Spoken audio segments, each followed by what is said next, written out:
Aloha class, I wanted to do a video on chapter 10 and in-class assignment number 25. And so the class goals, we are using differential analysis and we're identifying relevant and irrelevant costs. So it's key that we identify the costs that are relevant and irrelevant, and then we're going to show an analysis showing whether a product line or business segment should be added or dropped. And so relevant costs that differ, it differs between alternatives. A relevant benefit differs between benefit that differs between alternatives. An avoidable cost is a cost that can be eliminated in whole or in part by choosing one alternative over another. So avoidable costs are relevant costs and unavoidable costs are irrelevant costs. The two broad categories that are never relevant in any decision are sunk costs and future costs a future cost that does not differ between the alternatives. So these are our two broad categories that are irrelevant or not relevant. So it'd be those sunk costs or future costs that do not differ between the alternatives. So, our money is spent in the past and we can't get it back. So it's a sunk cost and it's never relevant for future decisions, or just, in the future it's not going to be relevant. But also costs that don't differ between alternatives. So if you're going to have to pay for it no matter what, you shouldn't be considering it, because a manager could get bogged down by these costs that really don't matter, that are not differential costs. So that would be your costs that doesn't differ. And so let's go back. Keys to successful decision making focus on relevant costs. These are avoidable costs, differential costs, or incremental costs, and relevant benefits. So I'd say a avoidable cost, incremental cost, and relevant cost can also be interchangeably with a differential cost. Differential cost. There you go. Or a cost that matters because it differs between alternatives. So that's our differential cost. I'll put differential there. If in the maker, in the maker of buy decision, fixed costs that continue no matter what. If you buy the product are, so they're fixed and they continue no matter what, that must be they are a future cost that does not differ between alternatives. So those would be irrelevant.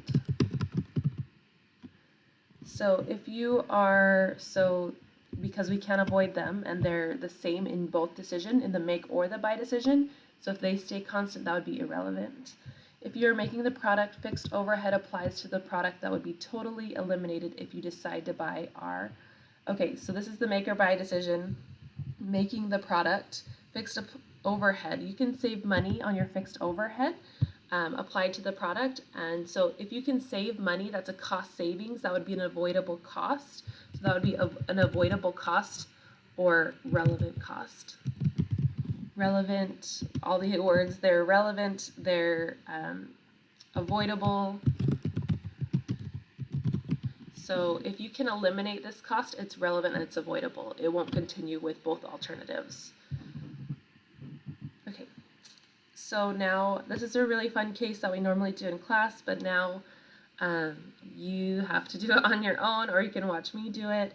And so if you've ever been to Sea Life Park, it's a dolphin and sea lion marina, I guess, in Waimanalo. And so please go there if you want to see it. But Sam Scambino is a BYU Hawaii student. He enjoys his time off from school for the Thanksgiving holiday, either relaxing in his dorm or on campus, going to Sea Life Park in Waimanalo, Hawaii with his friends. Sam normally eats at the cafe on a prepaid meal plan, but if he goes to Sea Life Park, he will want to get a plate lunch, which will cost him $12.50. And so what's going to be relevant? All the sunk costs we don't want to consider, and all the costs that are the same between this decision. So if he's going to have to pay for it, if he stays or goes, should not be relevant. So the staying home, it's already prepaid. That would be your sunk cost. But the going to the park is going to cost him money. And so that would be a relevant cost of going to the park. He wouldn't spend that if he didn't go. And so he's trying to decide if he's going to go or stay home. Sam gets ice cream at the Seasider apart from his meal plan every day for $6, but he could also get ice cream at Sea Life Park for the same price instead. So I could write $6, Sea Life Park $6 ice cream and $6 Seasider ice cream, but remember, managers want to be wise. They don't want to get caught up in details that don't necessarily matter or are irrelevant. And so because it's the same on both sides, that's your future cost that doesn't differ between alternatives.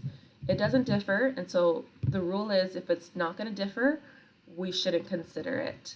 It's irrelevant. So we're going to say this is irrelevant, and we're not going to put anything here because it's the same on both sides.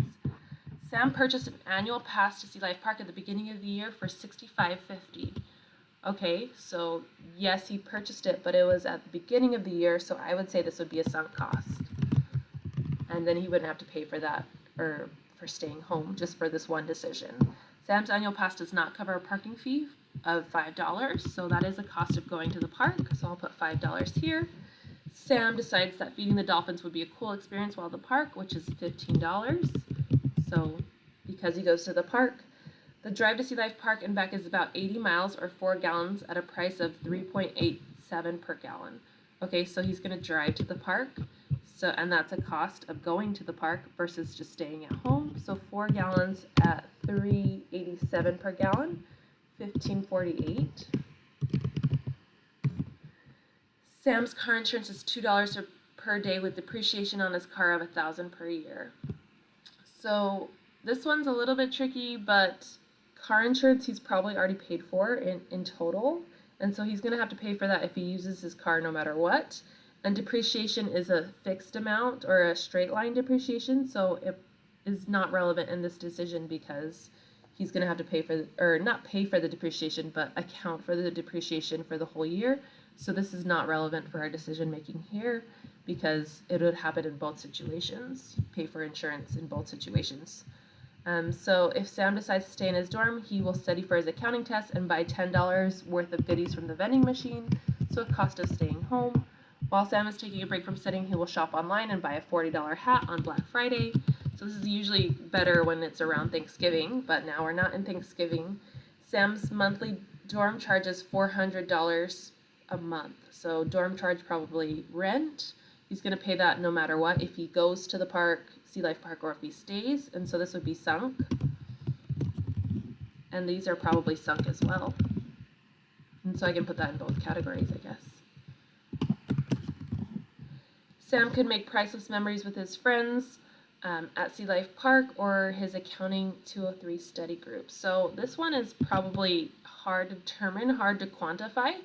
And so maybe we can't quantify that. We don't know what the value is of those memories, so maybe we won't put anything into that one. And so now we can add that up. Let's add up all of our relevant costs. Oh, sorry, too large. So I have $50 over here, and let's see what I have at Sea Life Park. I have 15 plus 1548. I'll just use that 1548 plus 15 plus 5 plus 1250. So I have 4798. 4798. So is it better to go to Sea Life Park or is it better to stay home? You would probably favor going to Sea Life Park by how much? $47.98 minus $50. By $2.02, I would favor going to Sea Life Park using this differential cost analysis. And I'll continue on the next part.